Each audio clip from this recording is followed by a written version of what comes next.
Can a sincere apology in the wake of a medical error help a doctor avoid a medical malpractice lawsuit? Washington, D.C. attorney Lauren Bloom, a professional ethics and litigation risk management expert, says yes. In her popular presentation, Healing the Harm: Effective Apologies in the Wake of Medical Error, Lauren teaches medical professionals that apologizing can help keep them out of court. Patients and families do not sue because they are greedy. There's been a lot of research done in this area, and in fact, most of the time, if a patient or a family brings a lawsuit, it's for one of two reasons. Either they're angry because they feel they've been given the runaround, they were stonewalled, they were disrespected, people were too arrogant or heartless to reach out to them in the wake of a medical error, or because, one way or another, it was the only way they thought they could possibly find out what happened to someone they loved. Money is typically the third consideration. But I'll tell you this much. If they're angry, if they're offended, and if they're puzzled and confused and don't think there's any other way to find out what happened, money becomes the first consideration because they start looking for a way to pay you back. So it's not about the money to begin with, but it can get there sooner or later.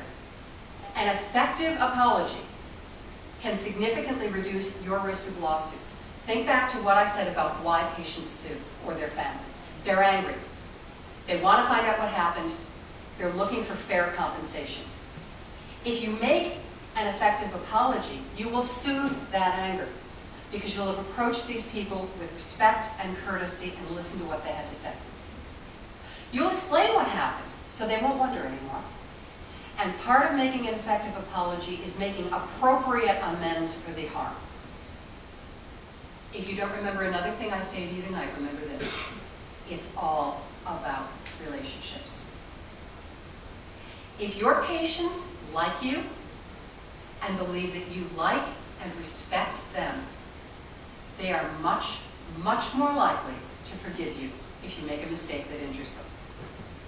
Apologizing in the medical arena is a two-step. The first step is this. As soon as you know something has gone wrong, tell the patient and family, if there is one, I'm sorry, or we're sorry, and then stop. Lauren Bloom is author of The Art of the Apology and a professional speaker. To book Lauren Bloom to speak to your group, please visit www.businessethicspeaker.com or call 703-585-0651.